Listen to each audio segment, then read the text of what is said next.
Добрий вечір. Після місячної розлуки ми знову бачимося з вами на телеканалі АТР о 21-й годині.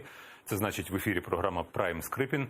Ясна річ, що я і мій сьогоднішній гість зовсім не конкуренти прекрасному шоу сьогоднішнього дня, яке називається «Перше засідання Верховної Ради 9-го скликання». Проте спробуємо поговорити про нові реалії і, звісно, річ про роль медіа в цих нових реаліях, оскільки Андрій Куликов все ж таки журналіст, в першу чергу, хоч, як зазначає Вікіпедія, і актор.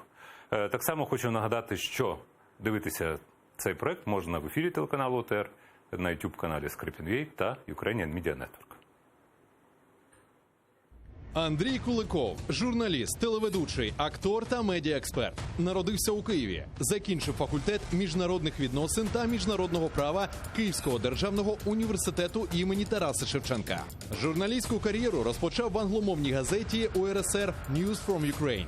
Там працював кореспондентом та заступником головного редактора. Потім стає старшим продюсером радіо Української служби BBC. Займав посаду випускового редактора та заступника директора телевізійної служби новин телеканалу «Студія 1+1». Туди потрапив на запрошення Олександра Ткаченка, а нині народного депутата. Згодом Куликов працює на новому каналі та СТБ. У 2018 році Куликов зіграв роль Тараса Войтенка, який за сценарієм президент України у фільмі «2020. Безлюдна країна» режисера Корнія Грицюка. Професійно займається перекладами. Андрій Куликов саме зараз на телеканалі АТР. Отже, поїхали. Добрий вечір. Андрій. Куди поїдемо? Та я тільки повернувся ж з подорожі, от, як зазвичай. Щоліта є у нас «Дурне поїхало в турне», ну, в смислі на проєкті Скрипін.ua, ми там зустрічалися. Поїхали вже в минулому часі чи заклик? У нас, здається, вся країна сьогодні їде трошки дахом, зважаючи на рівень емоцій, насправді. В Фейсбуці, як завжди, у всіх є купа, всі експерти з усіх питань. Так? І я для того, щоб не збавляти цей темп, послухавши людей, наших глядачів, ми проводили зустрічі, і можу поділитися ноу-хау вам теж на громадському радіо. Якщо ви не проводите, то, в принципі, дуже прикольна штука. Постійно це робимо. Бачите, я не знаю. І знаючи настрої людей, тобто запит такий соціальний, то сьогоднішнє засідання Верховної Ради, як така штука гаряча, воно дозволяє хайпувати на цій темі. Тобто зараз у нас є трансляція, тому, очевидно, ця програма вона вийде на нашому каналі в записі. А на ТР це ефір наживо, і тому я хотів би нагадати, що телефон плюс 380 73 419 41 58 – це Viber для дзвінків, і так само Skype atr.tv, для того, щоб ви могли поставити питання гостю або висловити якусь позицію. Ну що, у нас склалася зовсім нова реальність. Чи я не помиляюся, чи не помиляюся? Я маю на увазі політична. От сьогоднішня Рада, монобільшість, коаліціади немає, прем'єр уже призначений, уряд весь призначений. Ну, українці є? Українці є. Українці є. І вони визначатимуть, а не те, що за один день призначили уже майже весь Кабінет міністрів. Українці почекають, подивляться, а потім будуть діяти. Як вам ця нова реальність? От де ви себе бачите? Чи бачите ви якісь виклики, можливо? Як головний на громадському радіо?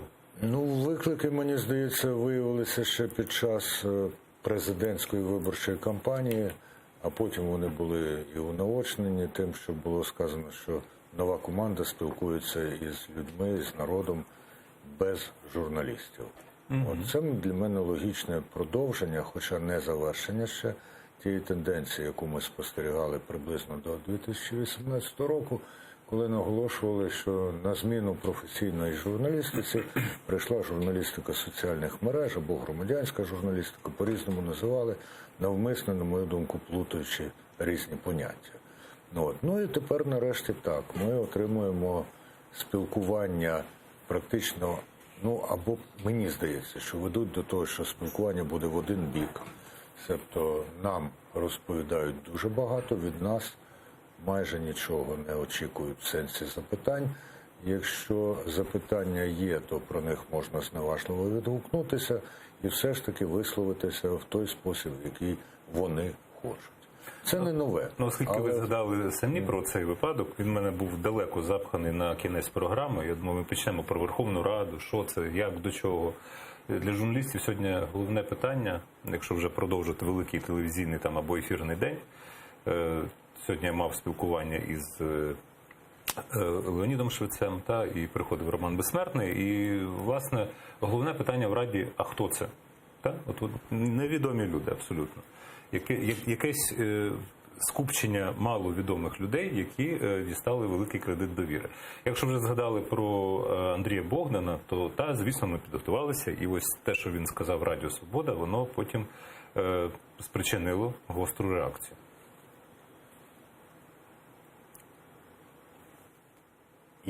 І це ж не я розганяю, це ж в апараті відбувається. Так. Ну, тим часом Рада ухвалила новий склад Кабміну, очевидно, всіх, так? Ну так, всіх, вже всіх, абсолютно. А пакетом чи окремо по кожному? Пакетом, і Авакова теж. Хотілося все ж таки Богдана почути, якщо він є, звісно. Тому що я так красиво підвівся, а його нема. Ну нічого, далі буде. По відношенню до свого звіряча, до президента України, до суспільства, а не до журналістів. Журналістів, знаєте, класичні журналісти, звикли саме себе усвідомлювати як суспільство. Ну, як довела наша виборча кампанія, ми спілкуємося зі суспільством без посередників, без журналістів. Так, і власне от цей епізод, він спричиняє тепер дискусію. Ну, можемо подискутувати. Чому? Тому що йшлося якраз про появу ніби заяви про звільнення з посади голови Офісу Президента України.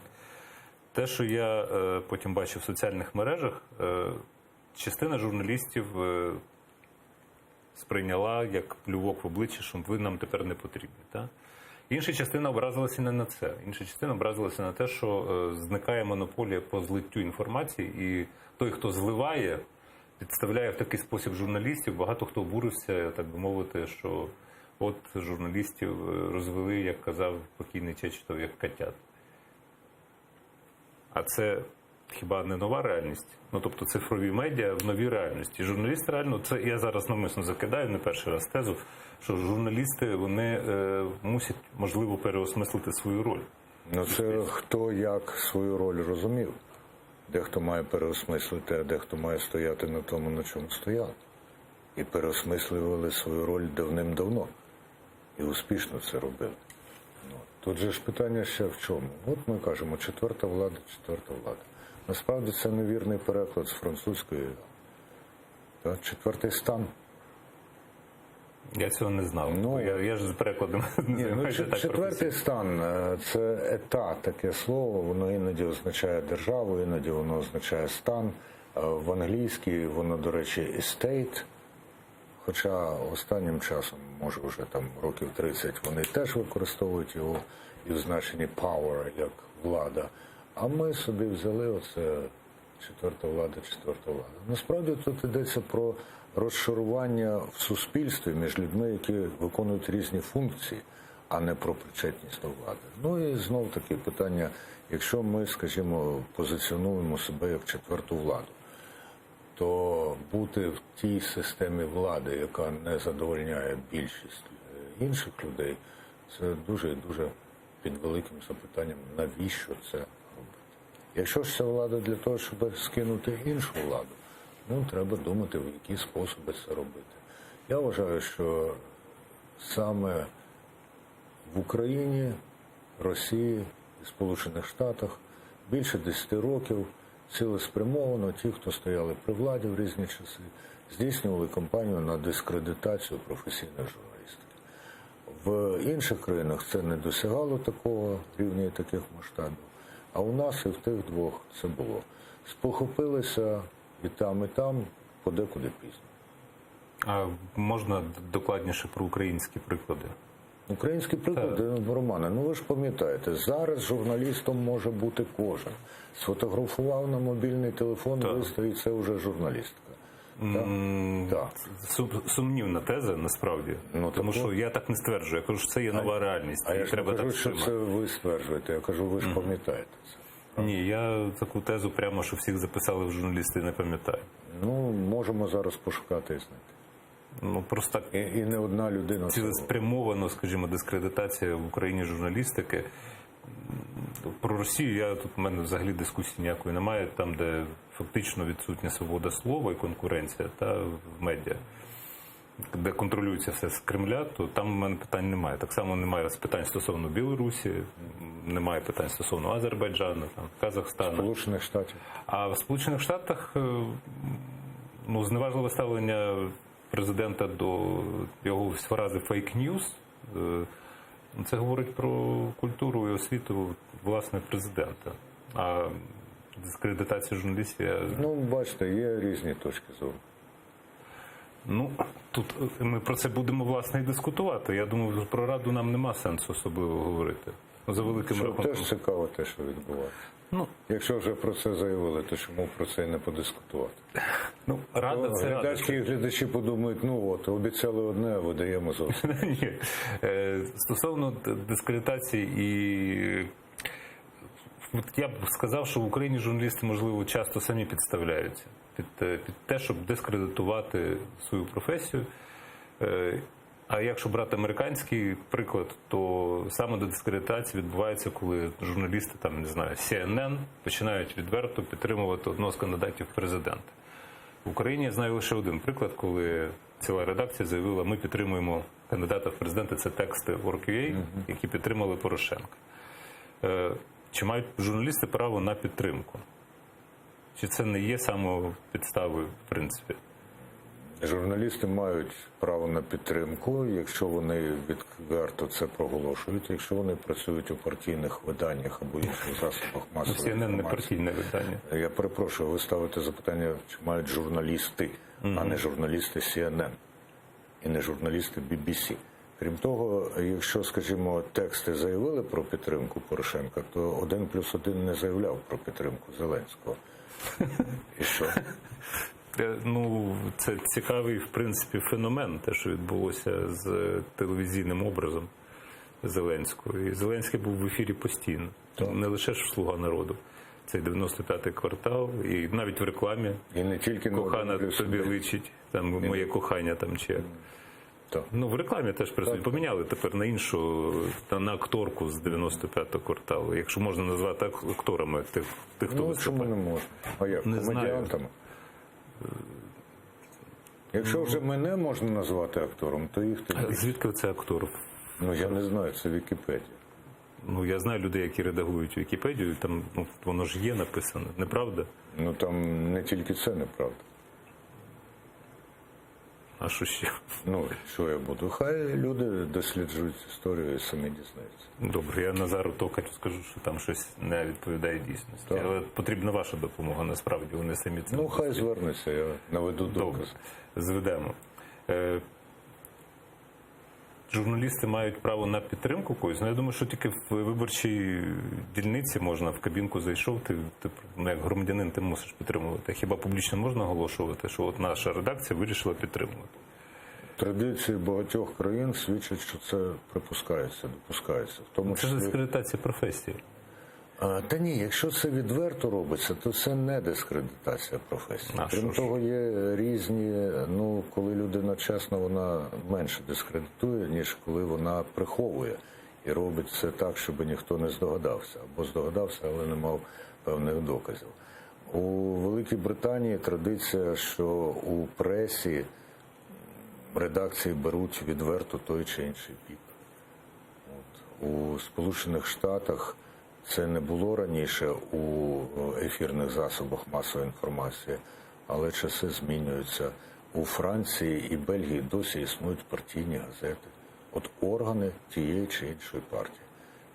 Якщо такі газети і їхні журналісти висловлюють підтримку тому чи іншому, це іноді навіть входить в їхні обов'язки. Це не означає, що такий досвід може бути застосований у нас. Але якщо питання ставиться так, чи мають журналісти, так мають.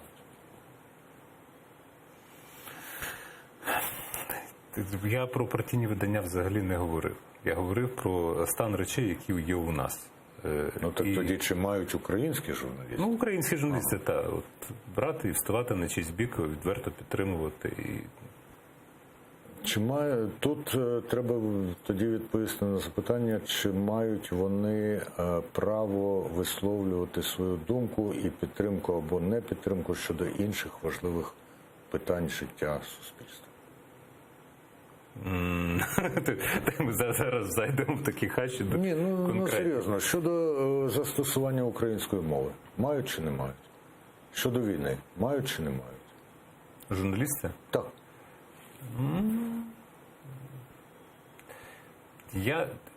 Я просто не спостерігаю, щоб у нас була якась внутрішньо, вибачте, за те, що ми говоримо про дуже внутрішні речі, очевидно. Так хтось каже, у журналістський цех, я одразу уявляю станки, насправді. Але, як на мене, немає журналістського цеху, немає дискусії, що прийнятне, що неприйнятне. Як поводитися в тій або іншій ситуації. Тим більше ви очолюєте комісію з журналістської етики, це громадська організація, слід Так. зазначити. Так? І відкритої дискусії не бачу. Я бачу діяльність каст, які самі себе призначили, які кажуть, от ми справжні журналісти, а оце от все це погані журналісти. І таке от взаємне знищення за відсутності реальної дискусії, яку от ми зараз, наприклад, ведемо, я не спостерігаю. Чи вона потрібна? Організуйте її. Добре. Організую. Обов'язково. Але тут можна колупатися ще трошки глибше, насправді. Я пригадую, коли ви вели програму «Свобода слова» на СІТВ, та? Тобто ви працювали на каналі олігарха Пінчука. Точно. Ну, то я ж нічого ж не придумаю, правильно? Ну, звичайно. Наскільки сильним був вплив інтересів Пінчука на вас як ведучого програми, яка носила гучну назву, яка лишилася в спадок від Савіка Шустера «Свобода Вона не слова»? лишилася в спадок від Савіка Шустера, так само, як вона не дісталася Вадиму Карпюку від мене. Ну, а що ж? А як? Права на програму належать не Савіку Шустеру. Ну, назва. Він назва. з цією назвою, він, в принципі, ж вів подібну програму в Росії. Як впливали інтереси Пінчука на зміст? Вони впливали. Зокрема, я чітко знав, що не можна навіть запрошувати майора Мельниченка, навіть просто запрошувати, розглядати таку можливість. Тому що він, ну, якби, чи то Пінчук його вважав особистим ворогом, чи щось таке. Ну, от. Вони впливали в тому сенсі, що у відносинах з деякими фракціями ми отримували, скажімо так, тих людей, які фракція могла вважати корисними для появи в цій програмі, не тільки для того, щоб оприлюднити свої погляди, а й для того, щоб показати тому самому Пінчуку і, можливо, ще комусь, що ми готові до певної співпраці з вами, до певного рівня, або до такого рівня, або до такого рівня. Так що так, вони впливали. Ну, я пригадую один епізод, малоприємний, насправді, з точки зору малоприємний. Коли в студії був Сергій Власенко, та, представник партії Тимошенко, і раптом, несподівано, в студії опинилася пані Окунська, колишня дружина Власенка. І що це було за... Як це розуміти? Ну, Я от для хотів того- це питання так, давно поставити, Та, от як це ради розуміти? Бога, ви його ставили не мені, в інших програмах. Так. Так. Не зовсім так. Не раптом опинилася Окунська, коли був Власенко, а Власенко зайшов і побачив, що там Окунська. Ні, вона Так, зайшла так. в студію. Ну, ви сказали, тут несподіваний гість, і в студію зайшла Окунська. А Власенко стояв і виступав якраз в цей момент біля мікрофону Це? центрально. Ну, гаразд. В будь-якому разі, я потім передивлюся, наскільки збігаються наші спогади про цей епізод. Я думаю, що це було дуже помилкове редакційне рішення. А хто його інспірував? Тому що в студію ж потрапити може не кожен, насправді. Це точно. І чиє це було побажання? Ні, це не було побажання, це було редакційне наше рішення. І я несу частину, велику частину за те ж, відповідальності за те, що воно було здійснено. А так можна робити? Як? Ну,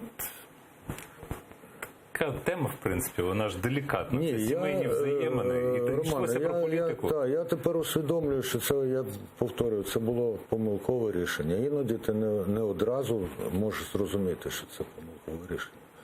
Тим більше, коли на інших подібних програмах подібні штуки трапляються час від часу, а у тебе вона не трапляється. То й виникає спокуса. А ну, зробімо так, як інші. Хайп, так? Ну, я не знаю значення слова хайп. Ну, це сісти на хвилю якоїсь, не знаю, чи то популярності, чи контроверсійності, чи Ні, я просто думаю, щось це загострення. був насправді заборонений прийом. Просто він видавався незабороненим з огляду на те, що він використовується. От я беру на себе відповідальність за свою частину. Нарешті я дістав відповідь від ведучого на питання, яке мене муляло. Тому що Так, а я реально я був вражений, що так рояль в кущах такий, і коли йдеться не про політику, а про особисті якісь речі. Мені, наприклад, абсолютно не цікаво, що там у Окунської з Власенком, та, їхні взаємини сімейні. І це такий, для Власенка це удар був нижче пояса, насправді. І присутність дружини, яка він думав, що вона туди не потрапить. Тому мене отак от Я це визнаю. кортіло запитати. Ще я про цю програму «Свобода слова». Рано я запитував про інтереси Власника Та ні, Пінчука. Власника, Пінчука. Так інтереси Власника, я сказав, інтереси власника. Ні. Бачите, мені досі муляє ця ситуація, що я навіть у слові «власник» чую «власник». Дивіться, коли ви ввели програму, в мене дуже часто виникали ще інші питання. Присутність студії – це було до війни, якщо я не помиляюся. Та? Присутність студії таких персонажів, які, в принципі, зараз вони проживають уже в Москві. Володимир і Корнілов, напевно. і Корнілов там був. І, скажімо, для мене сумнівна планка журналістки там Яніни Соколовської, скажімо, яка досі працює в газеті «Звістя» в Україні. Я не можу зрозуміти, як така газета може виходити в Україні. Стан війни маємо з Росією. Тобто, я запитую про... Ми маємо фактично чи оголошений стан війни? Ми можемо про це окремо теж говорити. У нас програма велика, 55 хвилин, не встигнемо, я думаю. Я хотів запитати про механічний баланс, який утворювався. Тобто, якщо є одна сторона, то має бути на противагу, скажімо, якби націоналісти, ми обов'язково маємо запросити для механічного балансу комуністів. Ні. Вони поміж собою мають чубитися і з'ясовувати взаємини. Або, якщо ми говоримо про щось патріотичне, ми таких відвертих сеперів запросимо, які там просувають руський мір. Нащо таке робити? Чи це виправдано теж? По-перше, далеко не всі з них відверто просували руський мір. Яніна Соколовська. Вона зараз бере участь в програмах в Москву, їздить на програми ці 60 минут, чи як вони називаються, там, «Вечір з Соловйовим», я не знаю, просто я так фрагментарно бачу. Але це персонажі, які тепер там з'являються, які далі намагаються, виправдовуючи, що я маю донести до російської аудиторії якусь іншу альтернативну точку зору, вони і там не доносять за великим рахунком. За великим рахунком. А частково їм це вдається? Ніколи. Я думаю, ні. Ви фрагментарно дивитесь? Так. Але ви робите один раз я дивився, сидів, терпів, і так само, як нещодавно дивився інтерв'ю Медведчука каналу «Росія-24», себе змусив. Хоча неприємно. Для чого був механічний баланс? Чи варто таких людей запрошувати в студію? Я не думаю, що він був механічний. Я гадаю, що варто таких людей запрошувати до студії для того, щоб, знаєте, якщо заплющити очі і сказати «Бабая нема», то його начебто нема. Бабая правда нема. Я розумію, що ви атеїст, може, Вікіпедія бреше. Знаєте. Правда, так? Що? Що ви атеїст. Ні, я не атеїст. Бреше, так? Помиляється, скажімо. Добре. Бреше це коли намірено. Але Бабая нема. Ми ж не, це ж персонаж. Це все одно, що стверджувати, що є вій. Не треба робити загадковий вигляд обличчя. Я не роблю загадковий вираз, до речі, на вигляд обличчя. Так. А просто якщо тоді гаразд, Бабая нема, проблема є. І люди, які притримуються певних поглядів, є. Робити вигляд, що їх нема, ну гаразд. Можна казати, що 90% українців свого часу проголосували за незалежність. І тішитися цим. А реальні цифри які були? В якому? 91-му році? Так. Близько 90% вже ж. Тих, хто взяв участь у Ну референдумі. так у нас так кожні вибори, кожен референдум тих, хто взяв участь. Зараз Зеленського обрали 73% з тих, хто взяв участь. О, і це дуже важливо. Я дуже теж, про це важливо. кажу, я теж про це завжди кажу, що це важливо зважати на От і я- 73%. І я, Романе, про це кажу. Так, нюанси важливі. У нас є вайбер-дзвінок. Добрий вечір. Добрий вечір. Так. Називайтеся, звідки ви, питання. Питання до пана Куликова. Чи загрожує Україні узурпація влади? І друге питання, яке ваше ставлення до нових політиків? Точніше, до нового покоління політиків? Удокладніть, будь ласка, що ви маєте на увазі під новим поколінням політиків? Ну, зараз середній вік в Раді зменшився до 35-40 років. Це означає, що ці люди формувалися дорослими особистостями десь в 2000-х роках. І той стан України якось вплинув на їхній розвиток особистості. І от вони зараз прийшли до влади, і що від цього можна очікувати? От цікава ваша думка. Дуже дякую. Мені здається, що їх, по-перше, зарано ще називати політиками. По-друге, вони підійшли до влади, а не прийшли до влади. Тому варто дивитися. Я гадаю, небагато з них залишиться у політиці. Я в цьому сенсі звертаю увагу, до речі, на на попереднє скликання Верховної Ради, де було дуже багато людей, не стільки, звичайно, теж, яких умовно називали новими обличчями. Більшість із них в цьому скликанні Верховної Ради не представлені. Тому гадаю, що багато людей із того конгломерату, яким зараз є партія «Слуга народу», а партії там, напевно, фактично немає, вони відіграють свою роль в цьому скликанні і потім або будуть усунуті з активної політики, або самі звідти підуть. Хто з них стане політиками, можливо, залишиться у наступних скликаннях, у наступних складах уряду і так далі, і так далі. Піде там місцеве самоврядування на певні функції. Перше запитання було, чи загрожує Україні узурпація влади. Загалом так, а зараз, гадаю, ні. Чому зараз ні? Вони ж монобільшість. У них вся повнота влади. Конгломерат. Немає у них повноти влади. Влада на місцях не в них. Влада на місцях залежить величезною мірою від рядових так званих українок і українців. Мається на увазі місцева влада. Місцеве самоврядування, Там є так. спокуса оголосити дотермінові вибори. Будемо дивитися. Строкові. Ні, та ясно, що ми будемо дивитися. У нас і виходу іншого немає, тільки дивитися. Ні, констатувати у нас є не тільки вихід, у нас є вхід на активну участь. І не тільки дивитися. чи громадян. В тому числі і у журналістів, і у громадян. Журналістика має попереджати в тому числі про небезпечні для життя і здоров'я ситуації.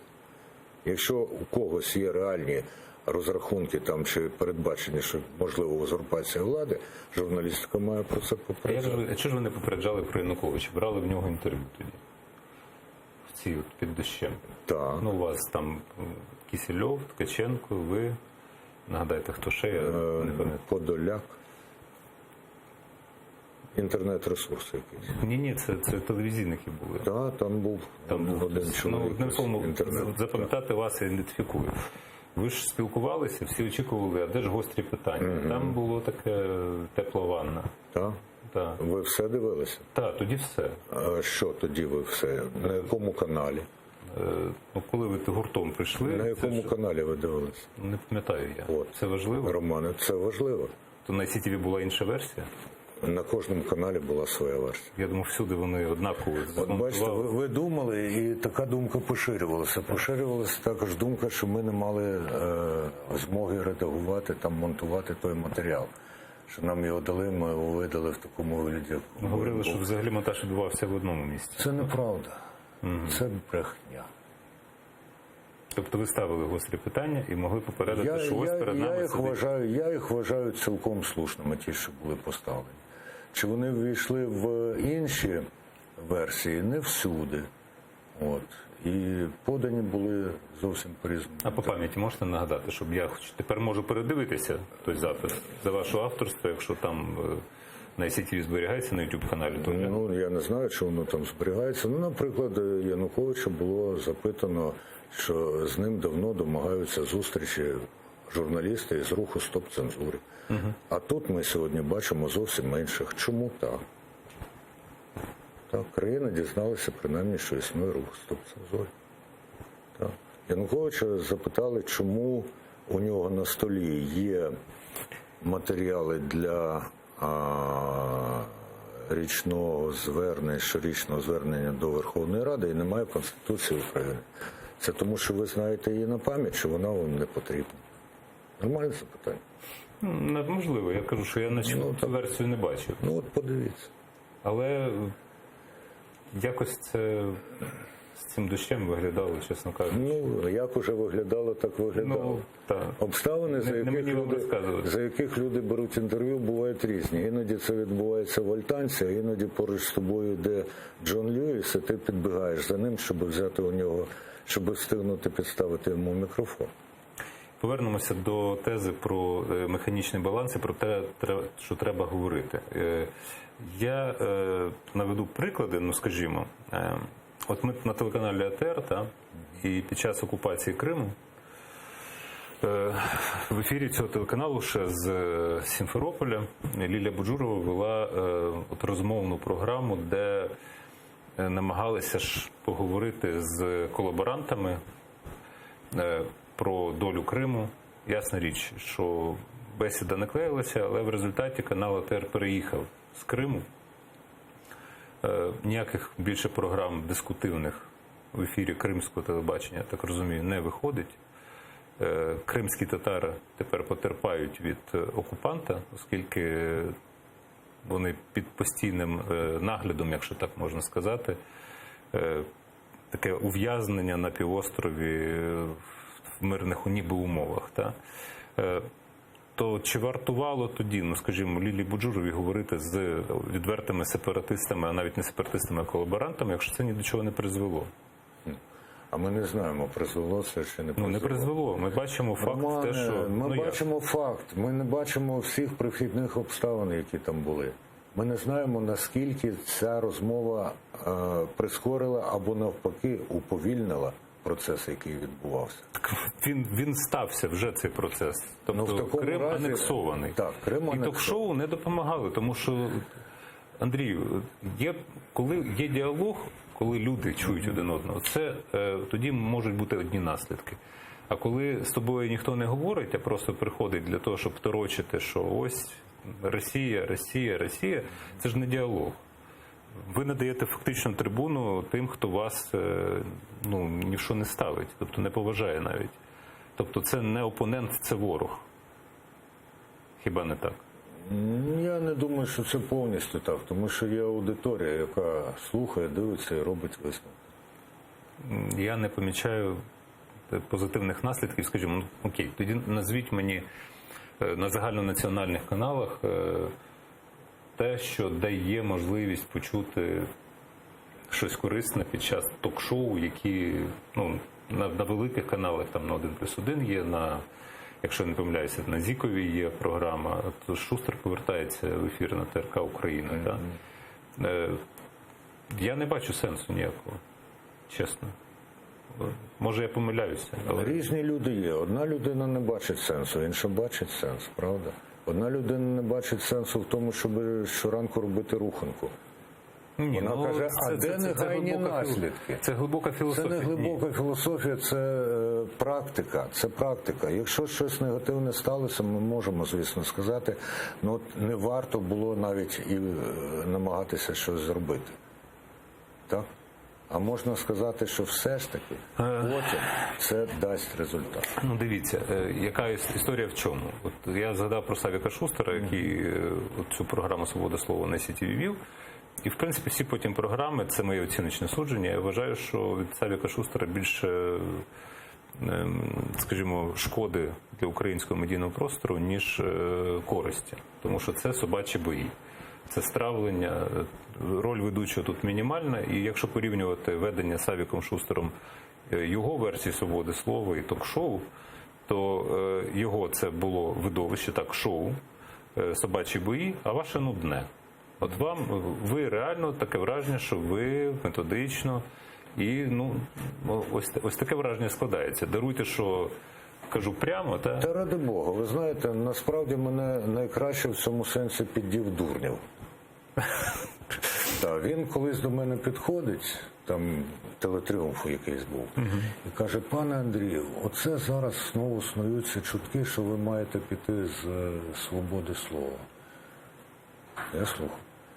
І якщо таке станеться, то де ж ICTV візьме іншого такого? Ну, я груди розправив, думаю, зараз скаже класного ведучого, такого занудного, нецікавого ведучого. Оце було. Ця історія, вона не говорить, що такі програми, там, де може бути занудний ведучий, вони не потрібні. Якраз маю на увазі протилежне. Ще раз кажу, я не чую якогось обговорення, є гострі проблеми. От я пригадую, коли Шустер ще вів «Свободу слова», це 2004 рік чи 2005, і я прийшов тоді на запрошення в студію, напроти сиділа Юлія Мостова, яка тоді поставила питання, яке тепер нам болить і яке гостре воно лишається. Вона сказала: ви знаєте, що робити з Донбасом? От після того, як Ющенко переміг. Ви знаєте, що з ним робити? І відповіді на це питання, всі так. Пішла потім риторика передвиборча, там Тарас Чорновіл, який захищав там партію регіонів, був прихильником, і говорив: от все, там дискусії ж не відбулося з того часу. І ми ж просто маємо наслідки відсутності такої суспільної дискусії. Що робити з Донбасом? Як говорити один з одним в країні, там, де живуть різні люди? Там, де є 73% серед тих, хто взяв участь у голосуванні, віддали голос за Зеленського, якого інші, ті, хто віддав 8% голосів на парламентських виборах, серед тих, хто взяв участь в голосуванні, називають малоросами. І президентського недопрезидентом, і малоросом. Що з цим робити? Як нам встановлювати діалог і скільки на це піде часу? І чи допоможе медіа, до яких ми належимо, у проведенні такого діалогу? Можуть допомогти, якщо ми працюватимемо на підставі знання, а не припущень. І на підставі про що? Яких припущень? Таких припущень, які нам хочеться бачити. Так? От ви не бачите результатів того, що відбувалося, значить, цього не треба було робити. Я думаю, що Ліля Буджурова, котра це робила, вона знає, для чого вона це робила. І багато інших людей здогадуються, що це було почуто, що було показано справжнє обличчя тих, хто обстоював там анексію і таке інше, і таке інше. Дуже багато залежить від того, як ми інформуємо, як ми застерігаємо і в який спосіб ми це робимо. Інакше можна сказати, ці люди все одно загинули. Навіщо було старатися і будувати для них те-то і те-то? Так? Ні, я запитую, чи варто говорити з ворогом? Я думаю, що і з ворогом варто говорити, і є багато прикладів того, як розмова з ворогом, вона рятувала життя, і рятувала становище, і створювала істотно інші умови. Так, і оце ідея з телемостом «надо поговорити».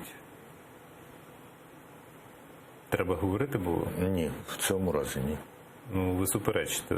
Ні, я не суперечу, тому що тоді я не розумію. обставини бувають Тоді я не різні. розумію. Чому ні? Студія в Києві, студія в Москві.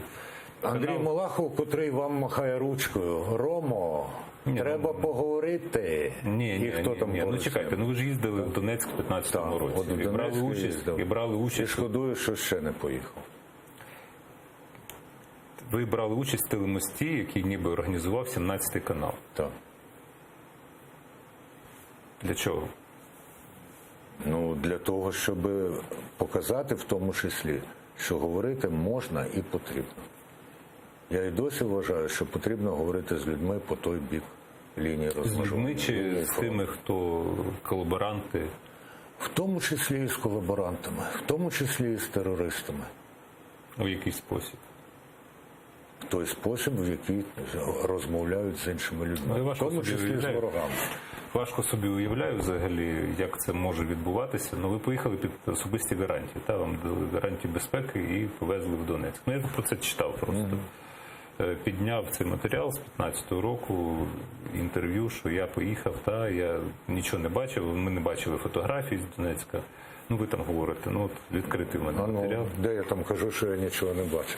Ні, що у вас не було часу, в принципі, роздивитися так, Ні, що... ну ви щойно сказали, я нічого не бачив. Ну, бачили. Ну, так, слухайте, Романе, обмовка. вже не вперше, це не обмовка. А що? Я думаю, що це цілеспрямоване, просто Що? Це спрямоване що? Для чого? цілеспрямоване маніпуляція. Та ні. Ну так. А ні, Ну, яка в мене мета маніпулювати для чого? Щоб що? не знаю. Напевно, для того, щоб влаштувати тут собачий бій? Ні. Ні. Ні, ви бачите, Ну, що бачите. їх не відбувається. Ми з вами ведемо розмову, а не собачі бої. Не можу одразу знайти закладку. Ну, знайду. Отож. А? Отож. Та ні, не отож, відкрите було. Ви говорили, що у вас не було так багато часу, вас привезли. О, це вже Ну, набагато бачите. ближче до того, що було сказано. Напевно, я і закрив цю закладку. От. І... А ні, відкрита є. Заголовок «Скільки ми бачимо зображень нинішнього Донецька». Куликов про поїздку в ДНР. Це видання «Антикор», яке, очевидно, можливо, передрукувало. Ну, певно, звідкись. Тут посилання на громадське радіо, як не дивно. А, ну, а що дивно? Так. Я б радив тут не ризикувати. Та-та-та-та. Я вважаю, що тут кожну ситуацію потрібно вирішувати окремо. Мені казали, що для працівників українських ЗМІ не дають акредитацію, а без неї небезпечно. Моєму візиту передувала певна підготовча робота, проведена 17-м каналом. Я їм за це вдячний. А те, що в принципі їхати українським журналістам туди, а тим, хто працює на той бік в Україну, і розповідати це для мене це беззаперечно. Ну, от, власне, тут можна все, але для чого туди було їхати? 17-й канал, ну, його вже не існує, наскільки я розумію, так?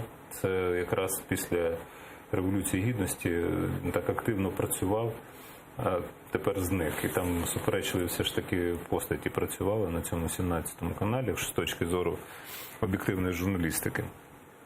І для чого туди їхати, щоб подивитися фотографії з Донецька, якщо в мережі можна, ну, не фотографії, ви кажете, скільки ми бачимо зображень нинішнього Донецька. Так.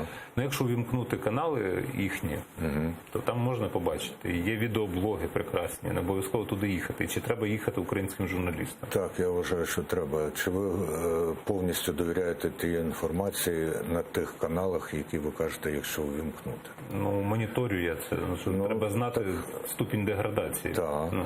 Так ви довіряєте тій інформації? Ні, я дивлюсь просто на ступінь деградації офіційних засобів масової інформації цих окупованих територій, а відеоблоги людей, які, ну, зовсім тут питання стосовно хто журналіст, а хто не журналіст, які говорять мені набагато більше, тобто там є такий персонаж, який чіпляє вебкам, не вебку, а GoPro, сідає на велосипед і їздить по Донецьку, знімає, коментуючи, що відбувається і що він бачить. То так для мене це набагато важливіше, ніж я би подивився репортаж якогось журналіста, який, ризикуючи життям, їхав би туди, на ту окуповану територію, тому що гарантії безпеки українським журналістам ніхто не дасть. Так. Так, а як ви уявляєте, як можна висвітлювати і чому вам Я ж надали не кажу гарантії? можна, а кажу треба. Треба, так? Правда? Це різні речі. Ну, можливо. Так, і те, що надавали мені, це більше для заспокоєння власного. Ну, багато хто опиняється там в полоні. А дехто їздить, готує матеріали і не А опиняється в хто? полоні. Хто їздить у нас на той матеріал? Ну, почитайте. Ні, Пошукайте. ну хто? Ну я зараз реально не бачу, щоб їздили українські журналісти на окуповані території, робили матеріали. Так само це стосується і Криму. Я не бачу, щоб українські журналісти їхали в окупований Крим і розповідали мені про наскільки курортний я- сезон. Я знову таки відеоблоги дивлюся людей. Наталя Гуменюк була там, привезла матеріал. Інші люди їздять, привозять матеріал і показують. А це з ким треба домовлятися, щоб лишитися недоторканним А я на не тій знаю. території? А я не знаю, з ким треба. Ну ви з кимось, з 17-м каналом домовлялися. Так. І тому це була дуже відносна гарантія. Це питання пов'язано з тим, що, от, скажімо, на початку війни туди поїхали, точно я пам'ятаю, Кутєпов і Наєм. Та, теж під гарантією безпеки, після чого Наєм приїхав і каже, є пропозиція записати інтерв'ю з Захарченком. З Захарченком треба записувати було в інтерв'ю? Можливо. Для чого? Та для того, щоб побачити, хто це такий. Ну ви ж самі називаєте цих людей тепер терористами. Та я їх завжди називав терористами. Ну, от, Що значить тепер? ну тому що, добре, переходимо... Я прийшов до студії Романа Скрипіна і різко змінив думку? Ні. Слухайте, ми з вами не спілкувалися ось так от в студії вже дуже багато часу, Так. насправді. І я лише запитую те, що мене цікавить. Є історія з тим, що виплило свого часу в Фейсбуці, так званий цей буклет про... Маріупольський, про Так. лексику і так далі. Там картинки є, в принципі, ось. Може ви поясните, що Як це добре ви відбувалося? підготувалися до обговорення того, що сьогодні відбувалося у Верховній Раді?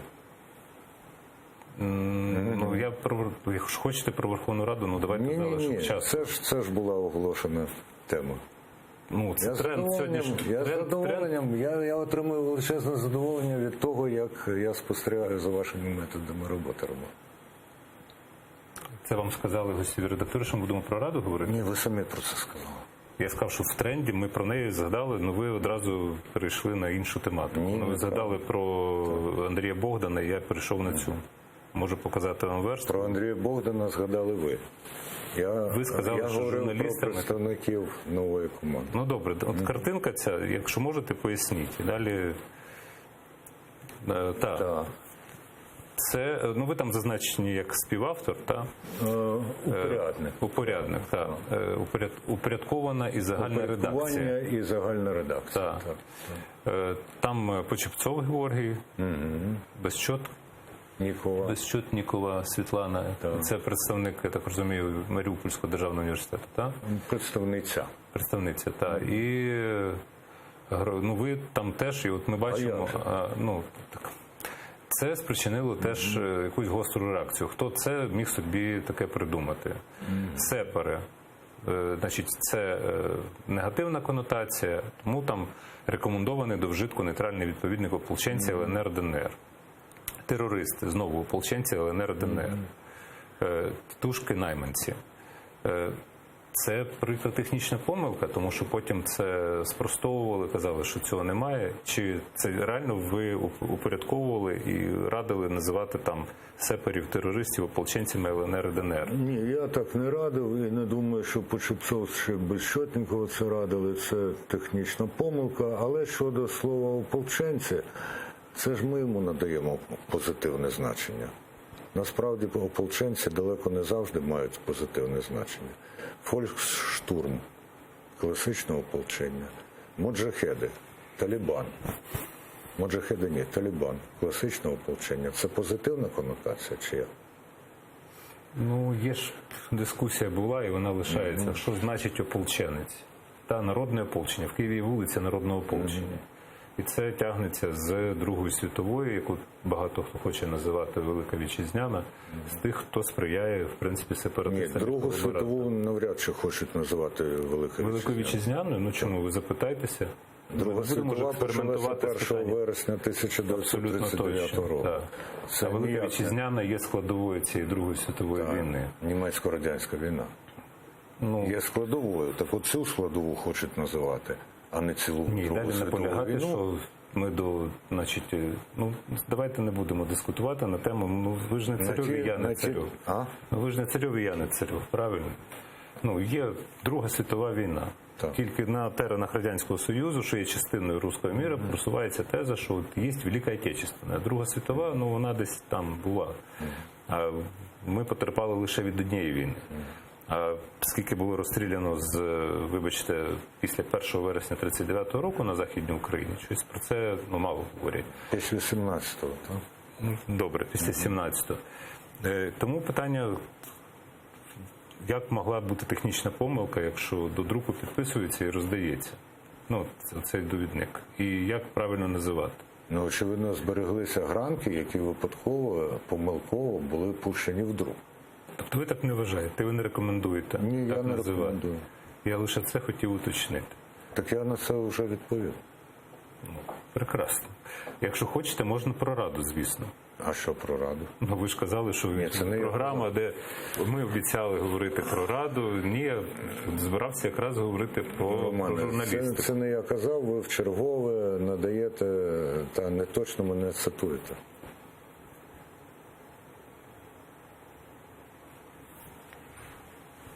Будемо відмотувати прямо, що зараз ви говорили. Ви мене звинувачуєте в тому, що я маніпулюю. Свідомо до чогось прагнучи, до якогось собачих боїв, або до хайпу. Ні, абсолютно. Погано я вас розумію. Тобто я вас запитую про ті речі, які мали місце просто. Або не мали місця. Я уточнював про це. Я вам поточнив це. Ну, прекрасно. Якщо повернутися до тези там про ток-шоу і Шустера, ви вважаєте, що Шустер принесе користь, Ні. повернувшись? А чому? Ну, я взагалі вважаю, що запрошення зірок іноземних шкодить розвитку нашого медіапростору. Ми з вами тут солідарні на 100%. Це називається заробітчанство. На мою думку. Ну, а як? Ну, а як? Ну, дивіться, ви ж пішли зі свободи слова, правильно? Так. Через певні обставини, які вас до цього спонукали, або небажання далі ж робити те, що ви робили до того. Ви зосередилися на громадському радіо, який маленький, але сміливий проєкт, я вважаю. Тобто це прекрасно. Я іноді там читаю, слухаю програми громадського радіо в ефірі Суспільного, маю на увазі Українське радіо, Перший канал, тому тут віддаю належне. І все дуже просто. Так що просто? Ну, дуже просто, що віддаю належне. Ну, добре. І якщо ви думаєте, що я негативно налаштований, то... Ні, я бачу, що ви настроєні позитивно. Ну, позитивно. Так, налаштовується механізм. На вашу людина думку, настроїться. На вашу думку, Суспільне, як проєкт, ну, я маю на увазі Суспільна телерадіокомпанія, має шанси на існування, чи він втілений в повній мірі, і чи загрожує суспільному, скажімо, невдоволення влади, там достатньо важелів контролю і впливу через фінансування? Я от був дуже непотішений, коли обидва головні кандидати на пост президента не прийшли на дебати на Суспільному. У першому турі, а потім один з них проігнорував будь-які там обставини. У другому турі це показало, наскільки вони обидва, на мою думку, не дбають саме про суспільну телерадіокомпанію, про суспільне мовлення. Шанс є, але без потужної підтримки громадськості, слухачів, глядачів, цей шанс дуже і дуже слабкий. І ще одна штука про пропаганду. Ну, це не про вашу біографію, що ви працювали в газеті, яка була пропагандистом. Більше того, у відділі пропаганди. Я знаю. Ні, ну я ж просто так розвиваю вашу тему. У вас колись була теза про те, що в Україні треба створити російськомовний канал для всієї України. Так. Вона досі актуальна. Ну так, я просто нагадаю контекст, в якому це було сказано, що у нас забагато телебачення взагалі, і що для нас, сказати б, здоровою кількістю телеканалів буде 5-6, один з яких може, а може і потрібно зробити суцільно російську мову. Просто Це на тому тлі, що інші 4 або 5 будуть, ну, скажімо так, 4 суцільно україномовні і один на додачу до того російськомовного різномовний, але без російської, без це суспільне мається на увазі? Канал Суспільного чи це комерційний? Тому що у нас є Інтер, ну окей. Ну, Інтер теж не повністю ані російськомовний, ані україномовний. Ну, там певні цінності пропагуються. А це інша справа. Там не про цінності йдеться, а про право людини отримати інформацію і інші послуги тією мовою, якою вона вважає за потрібне. І останнє питання мені дуже часто ставили в регіонах стосовно того, що є ідея створити російськомовний канал для пропаганди, але не на Україну, а На закордон. Так. Я не проти цієї ідеї, але я сумніваюся в її ефективності, тому що у нас, на мою думку, зараз не вистачить якісного матеріалу, щоб його там розміщувати. І в результаті може бути дискредитація і ідеї, і України. Змушений поставити крапку, хоча в мене розмова не вичерпана насправді, але дякую, що прийшли. Скептичний погляд Андрія Куликова мене проважає на кінець програми. Дякую ще раз. Оціночне судження, Романе. Я їх не соромлюся. До речі, може правильно казати оцінкове. Можливо. Андрій Куликов був сьогодні очільник громадського радіо «Прайм» на каналі АТР. Дякую, що дивилися, і до наступного четверга.